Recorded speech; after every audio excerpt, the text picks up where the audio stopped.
Hello everyone, my name is Brendan Snyder. Thank you so much for joining me and welcome to our annual year-end review countdown of the top 10 best box sets of 2022.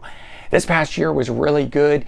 We got a lot of different box sets, archival material, new material, just different deluxe editions, and as always, there was multiple configurations of things. So these box sets here, I went with certain versions of them, but there's multiple different kinds out there, and of course this all comes down to which ones I chose to buy. But generally speaking, if there was too many repeats of particular songs or material, I may have chosen not to get it, that kind of stuff. So certain ones got rolled out, but I did come down to selecting 10 of these that I really enjoyed that came out. We're going to dive into that here in just a bit. But before we get started, if you're new to my channel and you haven't already hit the subscribe button, please click the button.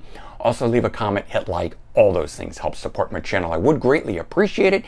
And of course, as an added bonus, by subscribing, you'll be able to stay up to date on all that's going on in the world of music, just like this, with a countdown of the top 10 best box sets of 2022. So without further ado, we're going to jump right in at number 10, and it goes to one of the first ones released this year. David Bowie, Toy, came out January 7th. It was nice to get something like this so quick in the year. Sometimes things don't get released for, the first month or so. This was an unreleased album from 2001. It originally appeared part of an anthology box set that he had put out in 2021. So this was getting a standalone release here. And the cool thing was it was reworked versions of songs that he originally had recorded between 64 and 71. The box set itself is just a lift top box like that, and did come with a booklet, which was nice. No memorabilia. Usually that is kind of a defining factor for me, so whether it's got unreleased material, memorabilia, that sort of stuff. What was cool is that it was the unreleased album and 3 versions of that album that you were getting. So that in and of itself, and of course being David Bowie, made this one special here. But without it having a whole bunch of additional type memorabilia and whatnot, that's one of the reasons it's coming in at number 10. So we move on now to number 9. It is the Life Moves Pretty Fast, the John Hughes mixtapes box set. This was one of the last ones to come out, November 11th.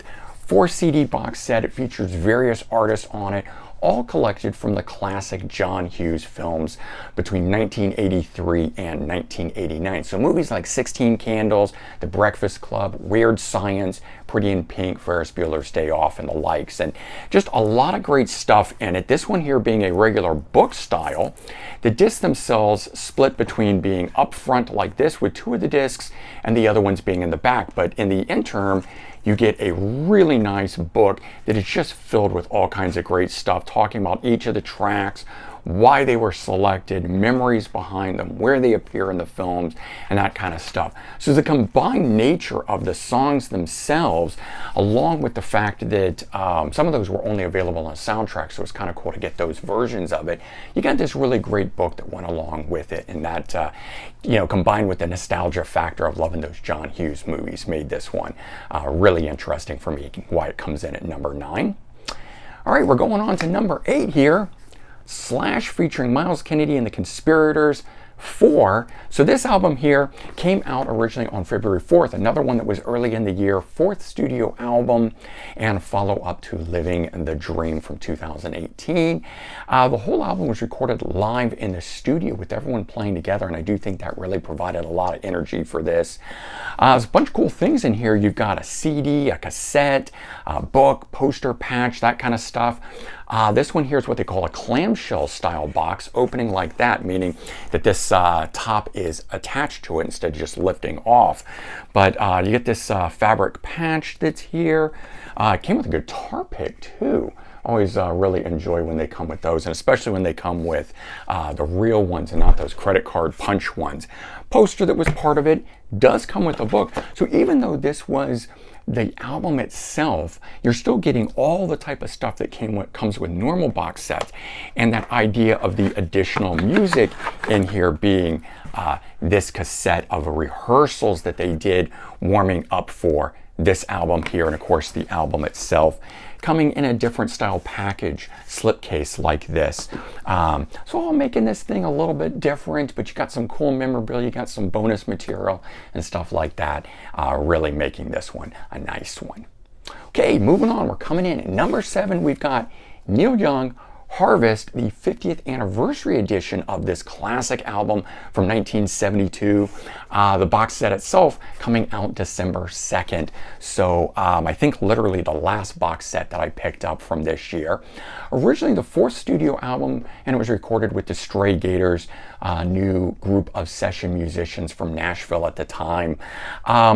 Features the original album in here. You got 3 studio outtakes. You get a live solo performance, which is actually really good. I like it a lot better than the album itself, which is odd for me. I'm not a big live album fan, but this one's great. You get it both as a CD and you get the DVD of it, so you get to see the show. There's an unseen 2-hour film in here, documentary about the making of the album. It was shot back in 1971-72 when this was being done.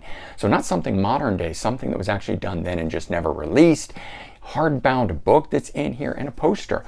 So this one here being the traditional lift top style box like that. We get the gatefold style album itself, CD right there, you can see sliding out. And then you get the other things in regular thin slipcases like those. There is a poster that's included in it. But the beautiful thing being this hardbound book that's in it, and the texture of this, they did really nice on it. You know, kind of feels like fabric in here. So you get some write-up at the beginning, but the best part of this is really all the unpublished photos and things that are within this that are just very beautiful, well done, made for a really great read. I love being able to you know, read these things and enjoy the stuff while listening to the music. Just makes it so much better having that to go along with it. Okay, coming in at number 6, Tom Petty and the Heartbreakers, live at the Fillmore, 1997. Beautiful box set, selections from, they performed 20 nights for that series of shows there, and then they pull and distill this down into 4 CDs here, at least this version. There was a 2 CD version of this. Contains a lot of rarities and cover songs in here, 58 tracks total, 35 of which are cover songs, meaning they didn't appear on albums and things like that. So you're getting a bunch of unreleased material, so that in and of itself really set this up, making it something that I liked. What was surprising to me, I wasn't expecting, is this comes with some cool memorabilia inside. I thought it was just going to be the discs. So the top of this thing lifts right off like that, and right off the bat you can see there's a Backstage Pass replica that's in here. There is a cool patch, a really nice thick one too, just like you would regularly get. Very good book that's in here. Get a little thumb through on that, just let you see what's going on. So again, lots of good stuff to read, very dense in the text there, and a lot of great photos and things about all the memories and stuff. So very cool, but I also really liked this, the guitar picks. And they're in a cardboard thing. That's a nice presentation piece, and you can flip it over to see it. I don't have to take it out of there as the collector. I like leaving it in like that. And then you get the 4 CDs in individual sleeves like this. And again, very nice that I can just pull one of those out and have it without having to say, have the whole book out or something like that, when sometimes they come that way.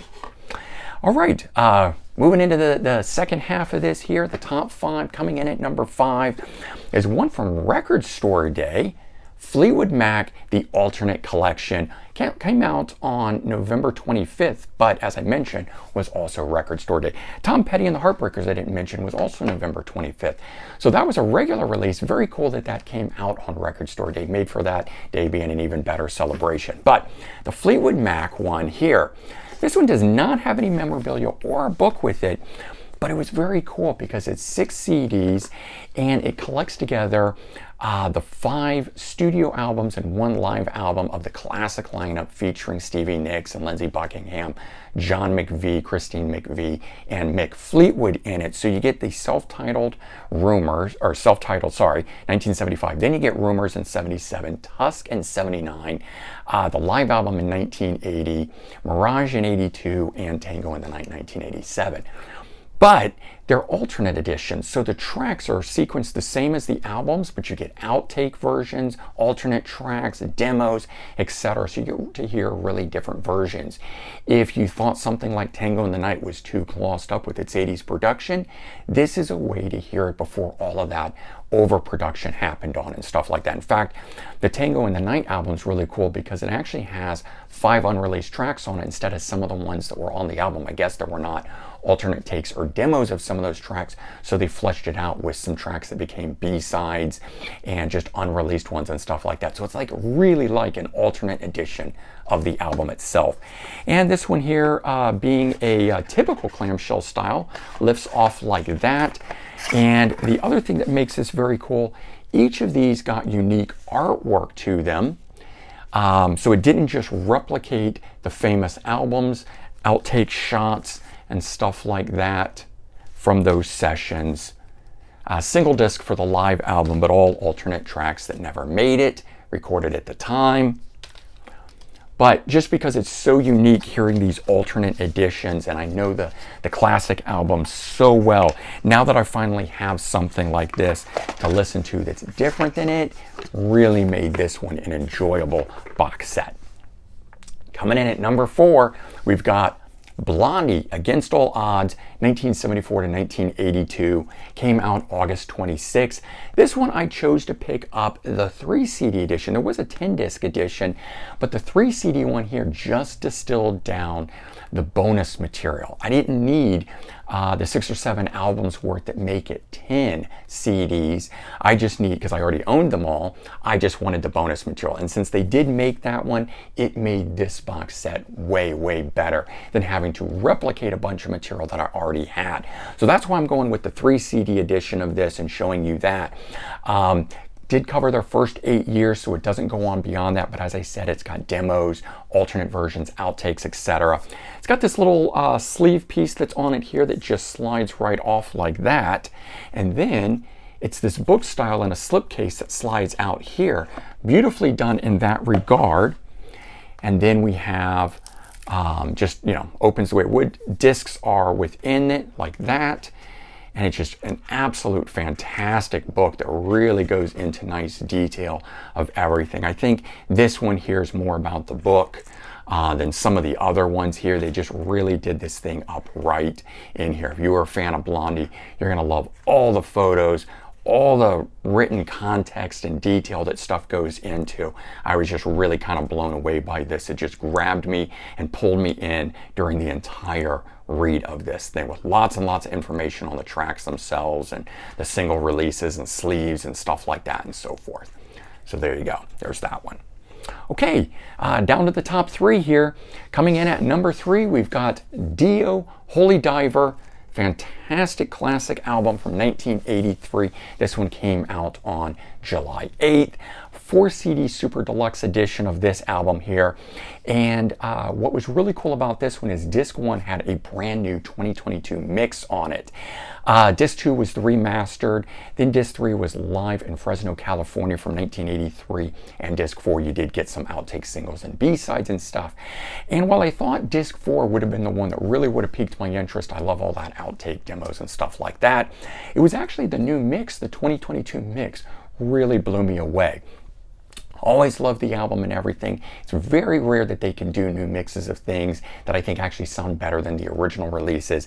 This one here, I think actually tops it. And I know, what is that, sacrilege, because I'm saying that about such a great album from 1983, but I really do think that that remix of the first disc there does that. Beautiful packaging, alternate album cover done to this thing. It is a book style that's here. We open it up, we got 4 discs right there on the front. This is the card that goes on the back side of it. And then it just starts opening up like that. So absolutely beautiful stuff on the inside here. Lots to read, lots to go through, lots of stuff to dig into for this classic album. Okay, coming in at number 2, we've got Kiss, Creatures of the Night. Came out November 18th. This is an amazing box set. This easily could have been my number 1 on here. At the time of release, it was the 10th studio album, released in 1982, so celebrating its 40th anniversary. 5 CD box set with 75 previously unreleased tracks. That was the big attraction for me on this thing. Demos, outtakes, alternate editions, instrumental live versions, just so much stuff here, plus a wealth of memorabilia in this. You got everything covered: stickers, photos, backstage passes, other replica things. Cover of this thing's just beautiful with that glossy reflective finish that's there. The backside actually has all the listing and stuff, so you don't necessarily have to open it to get right into it, and it just lifts right off like that. You get the box, got the hype sticker right there on it, but the first thing up, beautiful book that comes with it. And what's nice about this, I love these, it's got the tab, so it just lifts the stuff out like that. And we've got a fantastic book that's here. I'll just show you a couple pages of this real quickly. I mean, just huge pictures of what I call the coffee table style book, the one that you want out just for people to pick up and see how amazing it is and so forth. Look at all of that. Lots of great stuff. Again, a really good read on that one. It just sucked and pulled me in on it. Cool memorabilia type stuff. We've got a program, and I love tour programs. I'm a sucker for those things. You've also got other memorabilia that comes in this type's like a folder. And you're gonna see there's a whole host of stuff that's in here. I mean, it's just endless, the stuff that it comes with. And then you get some more stuff in one of these envelopes. It's got pictures and postcards, that kind of stuff. And then there's still even more in here. There's a patch, there's some buttons. My favorite thing of all, the cool guitar picks. And again, the real ones, not those punch credit card style ones. 4 of them that are in there. And then you get all the CDs that are in this thing. And what's cool is the demo part of this, what I like, the demos, outtakes, and stuff like that, is its own separate sleeve like this, 2 CDs that are in it for that. So you get a lot of great stuff in this one, just really well put together. And like I said, that easily could have been my #1. But the one that comes in at #1 and actually takes the cake for 2022 is Queen, The Miracle. Came out November 18th, originally released 1989. This is an 8-disc box set. And this is in one case where I actually like the different formats that it's coming in here. We've got a 1 LP portion, 5 CDs, a DVD, and a Blu-ray in this, and they're all worthwhile.